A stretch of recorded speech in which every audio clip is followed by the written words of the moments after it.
Every once in a while you just have to sing a John W. Peterson song.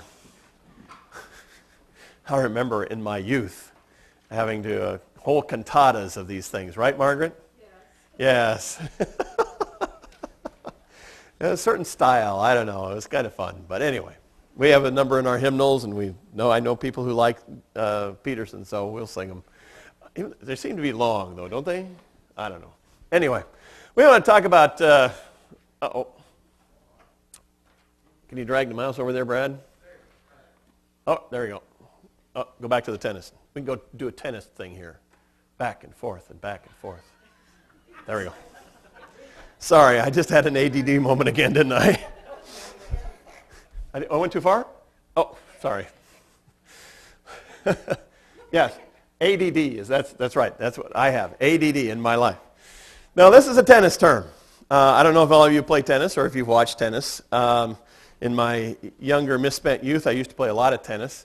Had a lot of fun running around the court, chasing the ball. Never really hit the thing very much.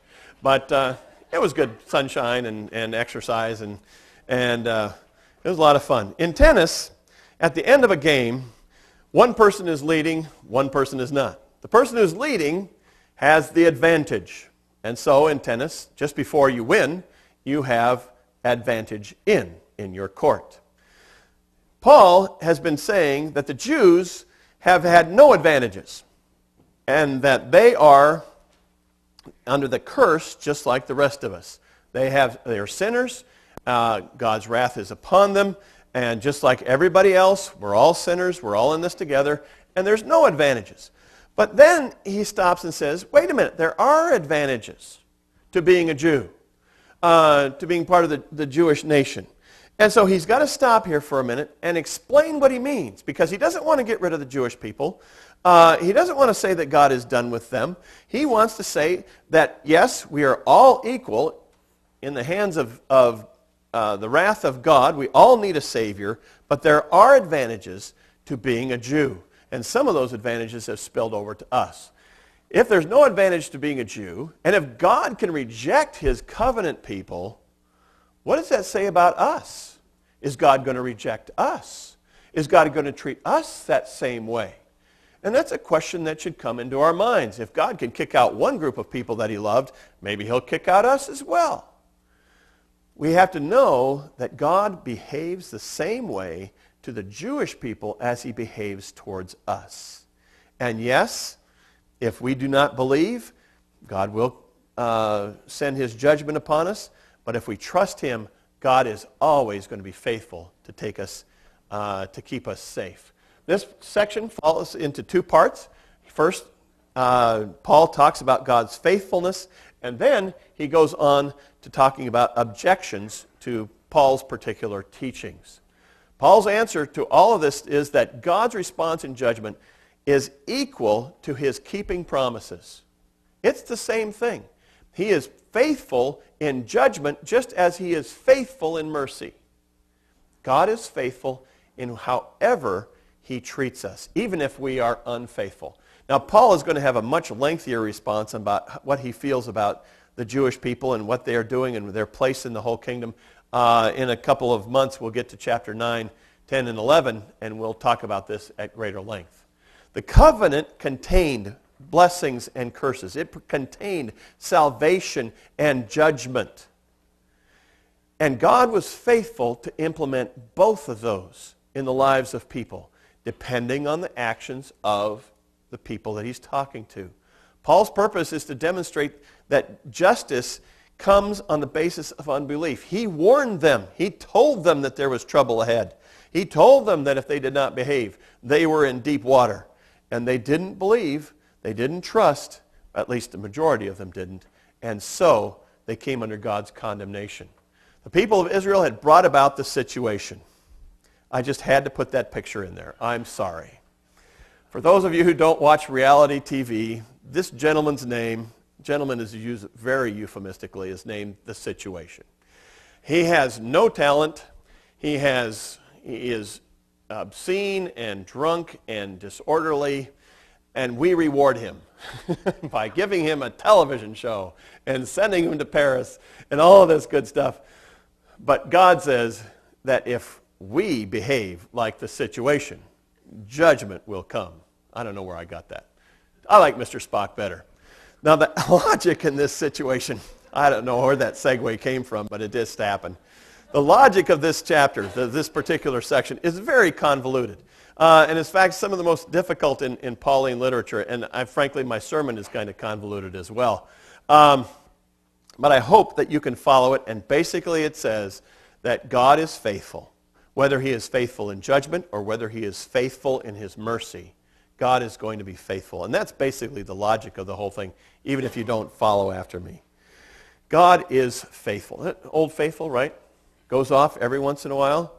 God sometimes spouts off as well, but he is always faithful when he does it. He does it according to his plan and his purpose and based on our action, and he was faithful with the Jews as well. This section has two parts of it, and both of those parts begin with a rhetorical question. I love that little symbol there. It does look like a rhetorical question mark, doesn't it? Those questions are about whether or not God is going to be faithful. Paul has argued that neither the law nor circumcision has brought any value to the Jews if they fail to obey. So then he asks, what advantage then is there in being a Jew? Is there any at all? And Paul is going to say, absolutely. He's going to say they have possessed the law. They are the chosen people. This is part of their heritage. And they've had a relationship with God for 2,000 years. This is an advantage to them. And Paul wants to emphasize that they do have advantages, but only if they take advantage of them. If true circumcision is of the heart rather than the body, I guess the natural conclusion is that there's no advantage. You know, Paul and Isaiah and everybody else, Moses has said that real circumcision belongs in the heart. But what about these people who have been circumcised on their bodies? Is there any advantage for them? And yes, there is profit.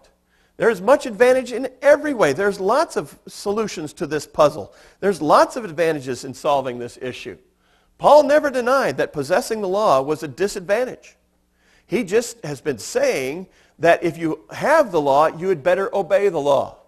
And if you don't obey the law, then there is no advantage if you do not trust.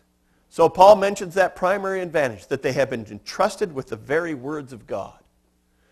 And that is an amazing relationship. They talked to God. God spoke to them in impressive ways.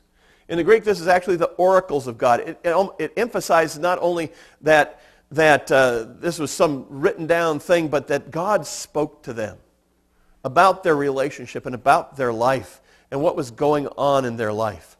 Paul said that is an advantage, and we have that advantage as well, and we'll talk about that in future weeks. Paul now turns to the second difficulty, and that is the faithfulness of God in light of Jewish unfaithfulness. Is God faithful even when the Jews are not faithful? Is he going to still remain faithful to them? Now, there are two questions in this section as well. Paul is asking, in effect, what then do we do with the fact that God's blessings on Israel in light of his judgment upon them? What are we going to do? Because we know that God blesses, has promised blessings to them, but now he's delivering judgment to them.